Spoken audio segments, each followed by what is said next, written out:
berdoa buat seorang sahabat yang saat ini sedang melihat video ini. Aku berdoa supaya dia bisa sungguh-sungguh mengenal Engkau. Baik, Shalom saudara-saudara, Bapak Ibu, saudara-saudara dimanapun berada di Indonesia Raya. Kami pada malam hari ini dari kelompok Ruyandi dan Tingkos akan mempresentasikan apa yang menjadi pokok pembahasan kami pada malam hari ini, yaitu dengan judul dalam flyer yang kami bagikan itu berdoa kok di TikTok. Ini teman saya Ruyandi yang akan bersama-sama dengan saya mempresentasikan tentang teologi doa. Ya, saya akan share screen. Baik, malam hari ini kami akan presentasikan tentang teologi doa menurut kitab Lukas lah. Kenapa teologi doa? Kenapa tidak sesuai dengan judul yang ada di flyer? Nah, inilah yang menjadi pembahasan kita pada malam hari ini yang harus kita bahas. Nah, tentang berdoa, setiap orang pasti pernah berdoa. Apapun agamanya, apapun sukunya, apapun rasnya, pasti pernah berdoa. Bahkan setiap hari ada saja orang yang berdoa. Nah, doa ini tidak memandang tentang agama, tentang dan lain sebagainya. Setiap orang pasti berdoa. Dan tentang doanya, pasti setiap agama memiliki cara dan tatanannya masing-masing dalam berdoa.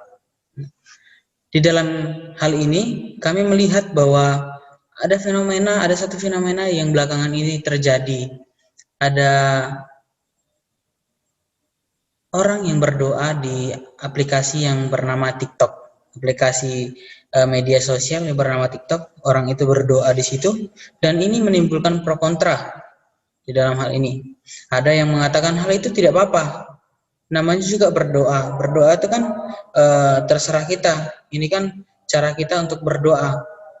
Yang penting kita punya hubungan dengan Allah. Nah, ada juga yang mengatakan bahwa itu nggak sesuai dengan firman Allah, nggak sesuai dengan Alkitab, di mana Tuhan Yesus mengatakan bahwa ketika kita berdoa, kita harus masuk kamar, kita tutup pintu, lalu kita berdoa.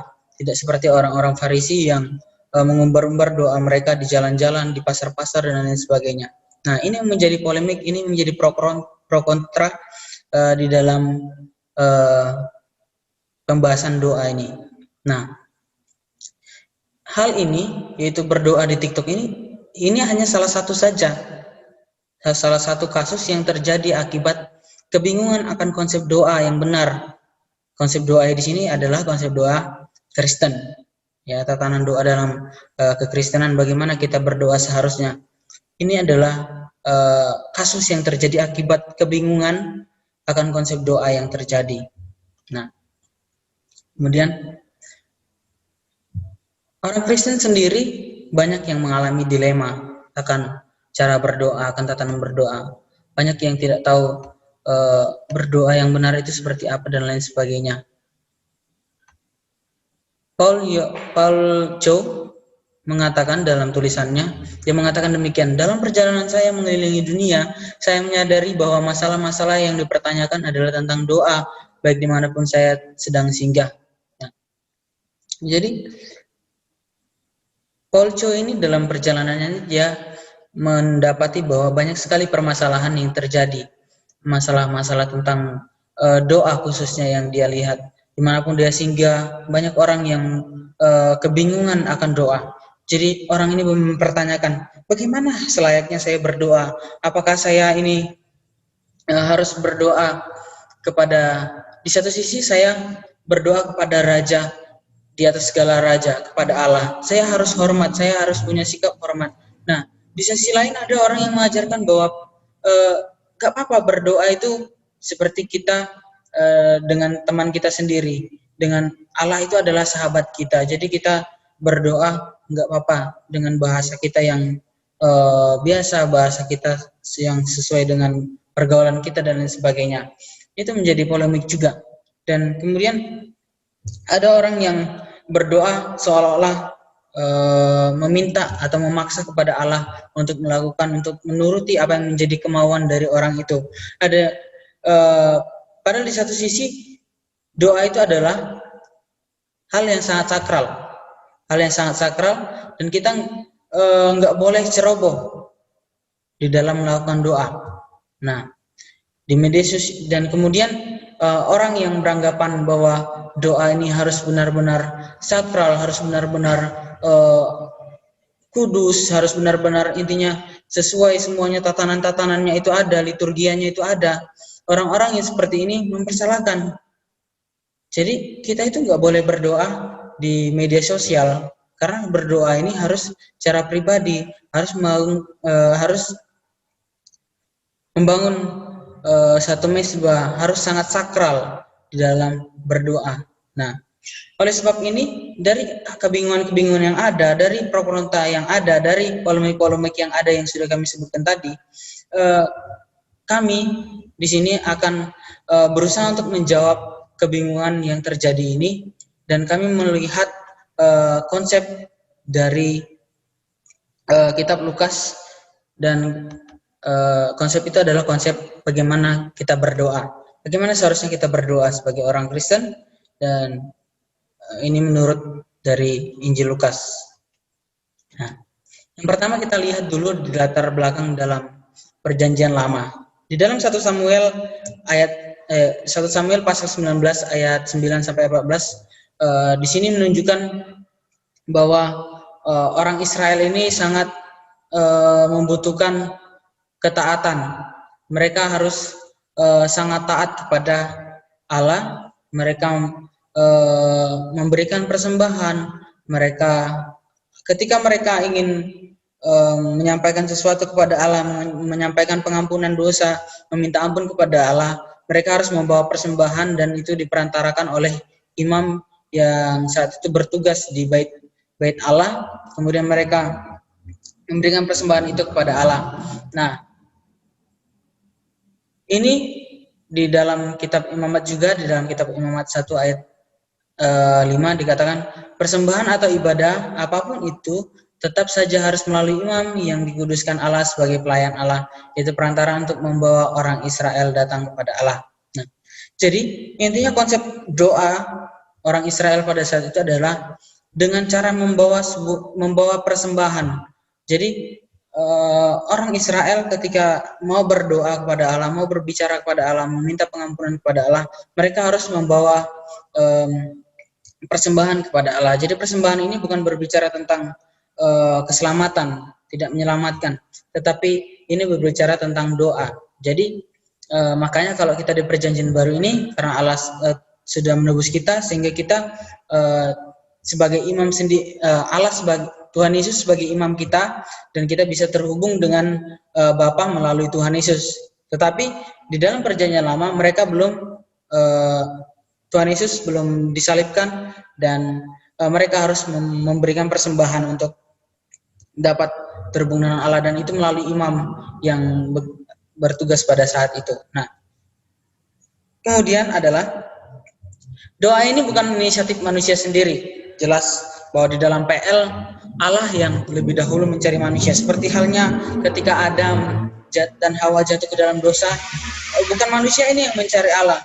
Manusia ini takut, mereka sembunyi dan lain sebagainya, tetapi Allah sendirilah yang berinisiatif untuk mendatangi manusia itu. Dan inilah menjadi konsep di Perjanjian Lama.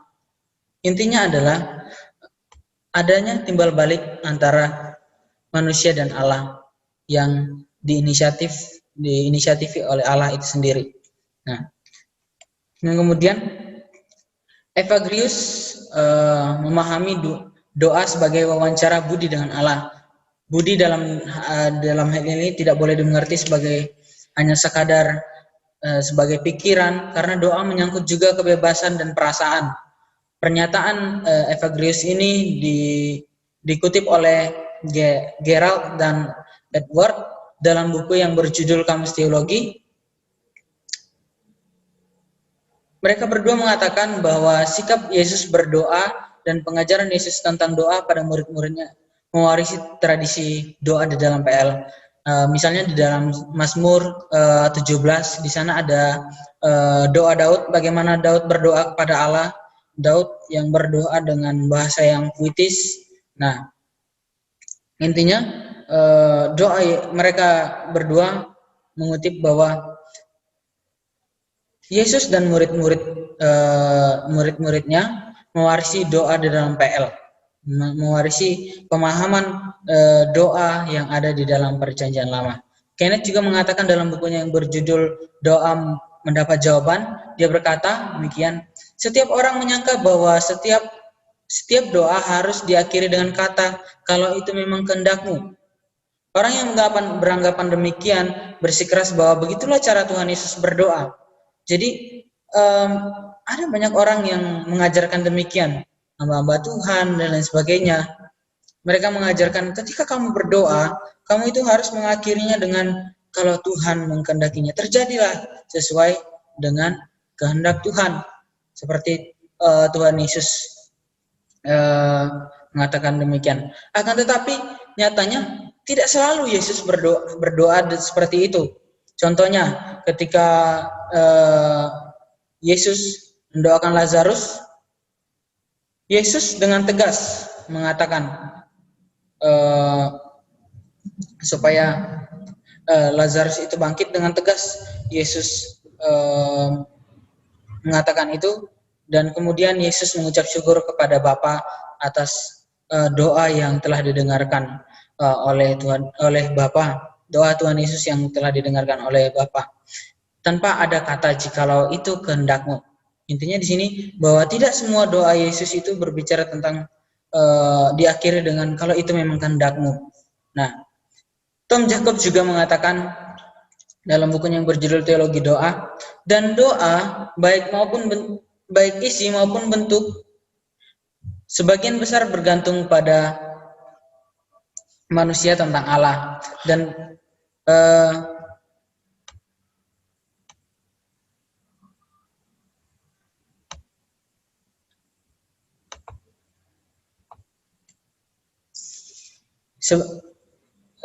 Tom Jacob mengatakan bahwa dalam bukunya yang berjudul Teologi Doa, dia mengatakan demikian, dan doa baik isi maupun bentuknya sebagian besar bergantung pada paham manusia itu dengan Allah. Jadi inti dari doa itu menurut Tom Jacob adalah bagaimana manusia ini memahami tentang Allah, dan melalui doa ini pemahaman manusia itu akan berkembang akan Allah. Jadi ketika manusia itu berdoa kepada Allah, dia seharusnya mengalami perkembangan dalam pengenalannya akan Allah. Kemudian kita masuk pada eksegesis teks. Nah, jadi kita tahu semua bahwa kitab Lukas ini ditulis oleh Dr. Lukas yang ditujukan kepada Theophilus. Nah, kita harus tahu bahwa Lukas ini adalah salah satu petobat Yunani. Dia bukan orang Yahudi, dia menuliskan sebuah kitab kepada Theophilus dan para petobat-petobat yang non-Yahudi supaya mengetahui akan kebenaran tentang Injil Yesus Kristus yang dengan lengkap dan tepat, khususnya dengan menggunakan gaya bahasa yang sesuai dengan orang-orang yang ditujunya, yaitu orang-orang non-Yahudi, khususnya orang Yunani. Nah, soal penulisan kitabnya tidak tahu pasti, tapi kurang lebih pada tahun 60-an. Nah, dapat penulisannya pun tidak dapat dipastikan, dan kemungkinan besar ada di Kaisaria atau mungkin juga di Roma. Tetapi yang jelas kitab Lukas ini pasti ditulis di suatu tempat yang memiliki budaya Helenis, karena sesuai dengan teks-teks dan gaya-gaya bahasa yang dipakai oleh penulis Injil Lukas ini sendiri. Nah, unsur agama di dalam kitab Lukas ini, agama negara pada saat itu adalah budaya Helenistik. Budaya Helenistik sangat sangat kental di dalam kebudayaan pada saat itu. Jadi agama negara pada saat itu menjadi sebuah agama yang sangat kaku, yang tidak memuaskan kerinduan seseorang dalam artian orang yang haus akan kebenaran, mereka tidak mendapatkan sebuah kebenaran dalam mengikuti ajaran Helenistik ini. Nah, orang-orang yang ada di dalam Helenistik ini, mereka sudah tidak percaya lagi dengan dewa-dewa yang kuno, memiliki juga filsafat-filsafat. Kita tahu bahwa Helenistik ini akrab dengan yang namanya filsafat-filsafat. Orang Yunani, dikatakan Yunani itu ada juga ada Yunani keturunan dan ada juga Yunani yang dikatakan Yunani karena pengetahuannya, karena filsafatnya yang tinggi sehingga dia dikatakan orang Yunani. Nah, di sini juga orang-orang di sini memiliki kerinduan tentang sebuah keselamatan yang nyata. Akan tetapi ajaran Helenistik ini mereka tidak menemukan hal ini di dalam ajaran Helenistik ini. Bahkan filsafat-filsafat yang ada juga tidak memuaskan apa yang menjadi kebutuhan orang-orang pada saat itu. Karena sejatinya manusia itu memiliki hasrat untuk mengenal Allah, mengenal sesuatu pribadi yang lebih besar. Nah, dengan kemerosotan moral dan agama, sehingga banyak orang yang sangat rindu akan penebus yang terdapat di antara bangsa-bangsa di sekitar Laut Tengah. Nah, jadi banyak terjadi kemerosotan dan lain sebagainya. Banyak orang yang memiliki kerinduan, banyak orang yang bingung ketika mereka mati, mereka mau kemana, mereka tidak tahu mereka selamat atau tidak. Nah, inilah yang menjadi ini juga yang menimbulkan banyak aliran-aliran ilmu klinik. Ilmu klinik ini adalah ilmu yang ajaran atau aliran yang menawarkan keselamatan pribadi, persekutuan dengan para dewa dan pelaksanaan upacara agama yang rahasia. Kemudian unsur politik. Ada slogan satu bahasa, satu dunia. Itulah ambisi pemuda Alexander. Nah, jadi pada saat itu sebelum Tuhan Yesus lahir sekitar tahun 334 sampai 323 sebelum Masehi, ini adalah sebuah slogan di mana satu bahasa, satu dunia, dan ambisi ini untuk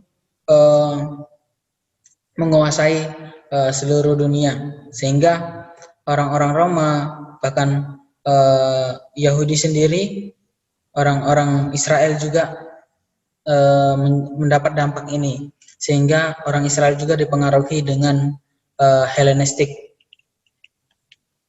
Nah, oke, shalom teman-teman, saya akan menjelaskan tentang studi katanya. Jadi Lukas ini sendiri jelas dari ditujukan kepada Theophilus yang dikasihi Allah. Bisa dikatakan Theophilus ini adalah seorang yang memiliki jabatan yang tinggi di kaisaran, atau bisa ditafsirkan juga, ada yang menafsirkan bahwa Theophilus ini adalah sebutan bagi mereka yang dikasihi Allah. Nah, jadi awal mula penulisan Lukas memaparkan bahwa ada satu orang yang berdoa dan doanya dikabulkan, yaitu Elizabeth, dan yaitu Nabi, dan bersama Zakaria suaminya. Di situ dikatakan bahwa doamu telah dikabulkan. Di sini kata yang dikabulkan ini berasal dari kata eisekonte. Kata kerja yang digunakan ini. Nah, jadi ini dapat merujuk pada pendengaran Tuhan akan dosa. Jadi konsep orang-orang Helenistik adalah yang menjawab doa itu adalah dewa. Nah, di sini diubahkan oleh si Lukas bahwa yang mengabulkan doa itu adalah Allah orang Israel yang sudah mereka percayai, Allah orang Israel yang mereka cari-cari selama ini. Nah, kata dikabulkan di sini memakai kata kerja aorist, yang berarti sudah pernah dilakukan.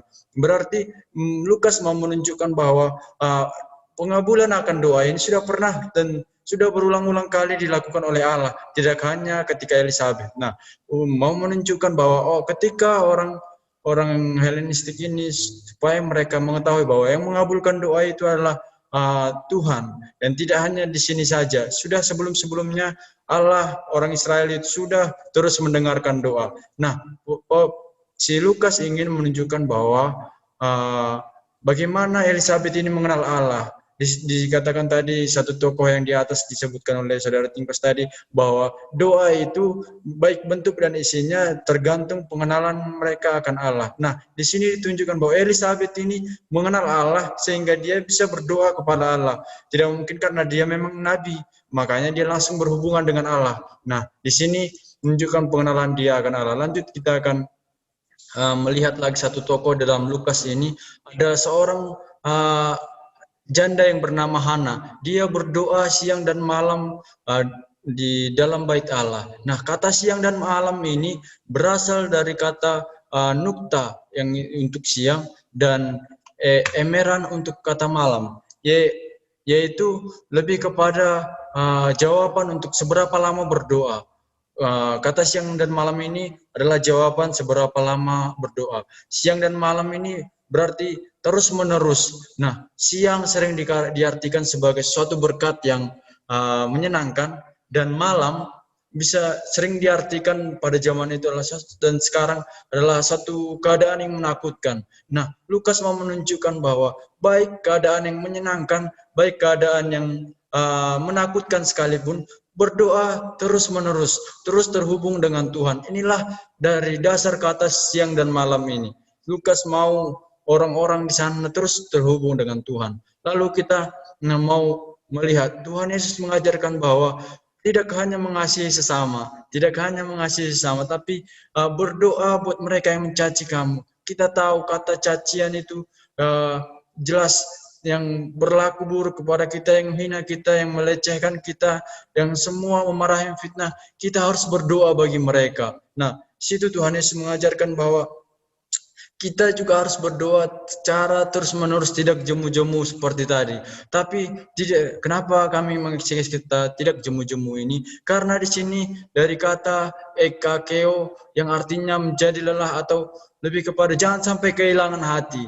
Walaupun kita berdoa terus-menerus, jangan sampai itu menjadi hanya sekedar rutinitas, tapi terus memiliki hati yang rindu kepada Allah, yang menunjukkan bahwa dia mengasihi Allah dan mengasihi samanya. Nah, ketika kita berdoa pun terus-menerus, jangan sampai kehilangan hati itu. Oke, kita lanjut. Orang yang berdoa itu dibenarkan Allah. Ada satu momen di mana di kitab Lukas ini ada dua orang yang sedang berdoa, yaitu orang Farisi dan orang pemungut cukai. Nah, orang Farisi ini berkata bahwa aku bersyukur aku tidak seperti pemungut cukai itu. Tapi seorang pemungut cukai ini berkata, aku tidak layak dia sampai mengada-ngada ke atas pun dia tidak berani, karena dia sadar bahwa dirinya sangat berdosa. Nah, ketika dia merendahkan diri dalam berdoa, disitulah dia dibenarkan oleh Allah dalam Lukas 18 ayat 4 ini. Lanjut, kita akan belajar lebih lagi. Dalam berdoa dikatakan Tuhan Yesus, berjaga-jagalah senantiasa sambil berdoa supaya kamu beroleh kekuatan. Nah, orang-orang Kristen yang hari-hari ini kita tahu slogan orang Kristen adalah doa adalah kekuatan orang Kristen. Amin. Jadi ketika engkau mau berdiri kuat sebagai orang Kristen, berdoalah terus supaya engkau kuat dalam menghadapi segala situasi, apalagi yang sekarang ini kita tahu. Tapi kita harus tahu kekuatan kita adalah doa supaya kita terus terhubung dengan Tuhan. Lalu Tuhan Yesus juga tidak lepas dari kehendak Bapa. Tuhan Yesus juga mengajarkan bahwa jikalau itu kehendakmu, ketika dia berdoa, Tuhan Yesus berdoa di satu kejadian, satu momen, dia juga mengatakan jikalau itu kehendakmu, ketika dia mau disalibkan, jikalau engkau mau, ambillah cawan ini daripada aku. Di sini Tuhan Yesus mau menunjukkan bahwa doa itu adalah kedaulatan Allah. Dijawab atau tidak, biarlah itu kedaulatan Allah, supaya kita tidak menjadi kecewa walaupun kita terus bersungguh-sungguh dalam doa. Ingatlah satu hal, bahwa doa itu adalah kedaulatan Allah. Lanjut. Nah, di sini kita akan belajar bagaimana caranya berdoa yang diajarkan Tuhan Yesus dalam doa Bapa kami. Kami mengupas teks ini sedemikian rupa supaya kita paham bagaimana caranya berdoa. Berdoa atau prosekomenon yang merupakan kata kerja present akusatif maskulin. Ini menurut Friedrich, kata doa di sini berarti sebagai istilah teknis keagamaan yang berbicara kepada dewa untuk meminta bantuan, bisa berbicara dengan Allah, memberikan sumpah. Nah, lebih kepada dipahami kepada dewa-dewa, karena memang orang yang akan menerima ini adalah orang-orang Helenistik yang mereka paham mereka akan dewa-dewa itu sangat kental sekali. Bahkan orang Yahudi pun sampai terus menyembah dewa-dewa sampai Tuhan marah dengan mereka. Tapi di sini Tuhan ketika dia berdoa, dia memberikan satu teladan yang luar biasa. Dia tidak menyuruh mereka berdoa, tidak mengatakan kamu harus berdoa. Di sisi sebelumnya memang dia mengatakan, tapi dalam konteks ini ketika Tuhan Yesus berdoa, dia menunjukkan bahwa doa itu kepada Allah, berdoa dengan bersendirian kepada Allah. Di situ Yesus memberikan teladan kepada mereka bahwa berdoa itu seperti ini.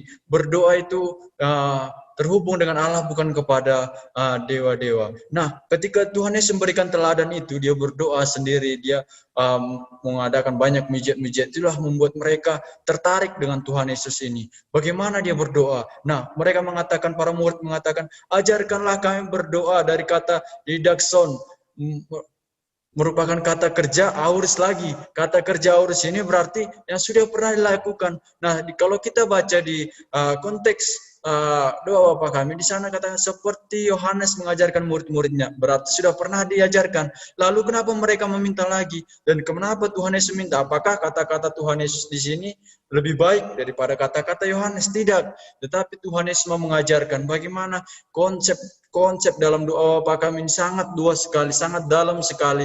Makanya kita sekarang ini tidak diwajibkan untuk berdoa Bapa kami, karena kita tahu bahwa yang konsepnya itulah yang perlu kita tanamkan dalam diri kita, bukan kata-katanya, bukan Bapa kami yang di surga, bukan secara seperti liturgi, tidak, tetapi konsepnya kita harus tahu.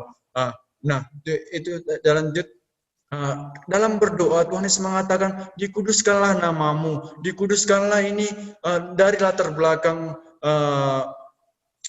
orang Israel, bahwa mereka menyadari bahwa mereka sangat berdosa, mereka tidak bisa terhubung dengan Tuhan yang adalah kudus. Ketika Allah menampakkan diri kepada mereka, mereka sangat takut, mereka sangat gentar, matilah kami, kata mereka. Nah, itu kesadaran mereka. Dan orang-orang di dunia Helenistik ini pun pasti menyadari bahwa Allah itu sangat kudus. Diberikan pemahaman bahwa Allah itu kudus. Dikatakan di sini kata kerja auris lagi. Kata kerja yang sudah pernah dilakukan. Berarti Allah itu memang kudus. Tidak perlu kita menguduskan Allah. Tapi apa maksudnya di sini kuduskanlah namamu? Dimaksudnya adalah rasa kagum kepada Allah yang sangat kudus, yang melayakkan kita untuk datang kepadanya, yang juga menguduskan kita sehingga kita berani datang kepada Dia karena Dia terlebih dahulu datang kepada kita, Dia menguduskan kita. Nah, dalam doa kita juga harus mengatakan, ampunilah kami akan dosa kami. Di sini kata ampuni apes. Nah, ampunilah kami, kesadaran akan dosa. Tuhan, aku ini berdosa. Terus ampuni aku Tuhan. Dalam doa itu harus ada permohonan ampun dan bertobat lebih baik lagi. Nah, supaya kita dijauhkan dari pencobaan, kita dikuatkan oleh doa kita. Nah, ada satu ilustrasi ketika teman-teman baca ketika selesai doa Bapa kami diajarkan, ada ilustrasi bagaimana seorang sahabat datang kepada temannya ketika sahabat ini kedatangan tamu di tengah-tengah malam. Dia mendatangi atau tangganya atau sahabatnya ini, berikanlah aku roti. Nah, sebenarnya temannya ini tidak mau memberikan, tapi karena temannya ini seperti tidak tahu malu, katanya di sini sikapnya tidak tahu malu itu, maka dia akan bangun juga memberikan. Ini satu ilustrasi yang diberikan dari kata anadeia yang artinya keberanian, diberikan arti ketekunan, desakan ulet tanpa memperhatikan waktu, tempat, atau orang. Dalam doa, tidak perlu tempat yang baik, tidak perlu memperhatikan waktu. Datanglah kepada Allah. Itu adalah inisiatif Allah. Dia mau kita datang kepadanya. Datanglah kepada Allah. Tidak perlu takut. Dengan ketekunan kita itu, keberanian kita itu akan doa kita akan dijawab oleh Tuhan. Nah, di sini kita akan bahas selanjutnya. Tuhan mengatakan bahwa oleh karena itu aku berkata kepada mintalah. Ini kata kerja present imperatif berulang-ulang, mintalah terus menerus, nggak apa-apa. Imperatif bisa dikatakan terus menerus, nggak apa-apa. Carilah aku terus. Ada ayat mengatakan carilah maka kamu akan mendapatkan, ketoklah maka pintu akan dibukakan bagimu. Teruslah cari Tuhan, itu yang Tuhan mau. Tuhan sendiri yang mengatakannya bahwa teruslah cari aku akan memberikan kepadamu apa yang kau minta. Dengan mintalah di sini seperti tadi satu tokoh mengatakan adalah kehendak bebas, curahan hati, apapun yang menjadi kendala dalam kehidupanmu, dalam hatimu, ceritakanlah kepada Tuhan, mintalah. Kata Tuhan, tidak ada batasan, tidak ada batasan. Nah, tapi kita harus lihat dalam selanjutnya ini. Jika kamu yang jahat tahu pemberian yang baik kepada anak-anak, apalagi Bapamu yang di surga, Ia akan memberikan Roh Kudus kepada mereka yang memintanya. Nah, setelah Tuhan Yesus menyuruh meminta, diajarkan berdoa, tapi kok jawabannya Roh Kudus? Nah, disinilah mau kita tekankan seperti kata tokoh tadi bahwa doa baik isinya maupun bentuknya tergantung pengenalan kita akan Allah. Roh Kuduslah yang terus mengingatkan kita bagaimana kita harus berdoa. Di Roma 8 dikatakan tidak ada satu orang pun yang tahu berdoa kecuali Roh yang mengatakannya, yang mengajarkannya. Oleh sebab itu, supaya kita tidak menjadi kecewa, supaya kita terus-menerus datang kepada Tuhan, supaya orang-orang Helenis datang kepada Tuhan, Lukas mengatakan jawabannya adalah Roh Kudus. Berbeda dengan Matius. Matius dikatakan Tuhan akan memberikan apa yang kamu minta, yang baik kepada orang yang mintanya. Tapi Lukas secara terang-terangan mengatakan memberikan Roh Kudus kepada mereka yang memintanya. Kata Roh Kudus di sini pneuma atau seorang pribadi dari Trinitas. Nah, lanjut. Jadi kita bisa tarik teologi dari sini. Doa adalah inisiatif Allah. Doa harus disiplin, harus menunjukkan sikap kerendahan diri, kerendahan hati yang mengasihi Allah dan sesama. Doa adalah pengagungan kepada Allah. Doa itu adalah pengungkapan perasaan. Ada kehendak bebas yang kita ungkapkan kepada Allah. Doa adalah kedaulatan Allah. Ingat itu. Doa adalah kekuatan orang percaya. Jawaban doa adalah Roh Kudus. Jadi ketika engkau berdoa, pastikan engkau menerima Roh Kudus. Nah, inilah relevansi jawaban masa kini yang kami bisa berikan kepada teman-teman. Permasalahan jemaat tentang konsep doa sudah terjawab dari penelitian ini. Teman-teman, jemaat-jemaat di luar sana tidak perlu lagi bermasalah dengan konsep doa. Bagaimana ya? Apakah kata-kataku ini salah? Apakah aku salah berdoa di TikTok? Apakah aku salah berdoa di kamar mandi? Apakah aku salah berdoa seolah-olah menyuruh Tuhan, kata-kataku ini kurang baikkah? Nah, jikalau kita berdoa cukuplah dengan konsep yang diberikan Tuhan Yesus. Datanglah kepada Tuhan terus-menerus. Beranilah datang kepada Tuhan karena itu yang Tuhan mau. Jemaat harus berdoa secara disiplin. Teman-teman, jemaat harus berdoa, melakukannya dengan kasih kepada Allah. Jangan sampai hilang kasih itu. Jangan sampai itu hanya sekedar rutinitas. Nah, dari doa, berikanlah pengagungan kepada Allah. Dalam doamu itu, adakanlah di dalamnya pengagungan kepada Allah. Karena Tuhan Yesus telah menguduskan kita. Tuhan Yesus telah memberikan kita keselamatan, memberikan pengagungan itu yang luar biasa. Tidak melalui seperti gereja-gereja penyembahan, bisa melalui pujian, bisa melalui kata-kata. Berikanlah pengagungan dan juga terus berikanlah pertobatan yang nyata, pengakuan akan dosa, dan selanjutnya kita akan diberikan kekuatan. Dalam doa itulah kita akan diberikan kekuatan menghadapi situasi di tengah-tengah pandemi ini, di tengah-tengah semua permasalahan di sekolah, di rumah tangga. Dalam doa inilah kita beroleh kekuatan. Tapi ingatlah, segala yang kau curahkan itu dari kebebasanmu, segala apa yang terganjal dalam hatimu, ingatlah, pastikan engkau menerima Roh Kudus. Pastikan Roh Kudus ada dalam dirimu, sehingga engkau tahu bahwa doa itu adalah kedaulatan Allah, sehingga engkau tahu apa isi hati Allah, sehingga engkau tahu bagaimana berdoa, karena Roh Kuduslah yang akan mengingatkan engkau terus, Roh Kudus yang akan memimpin.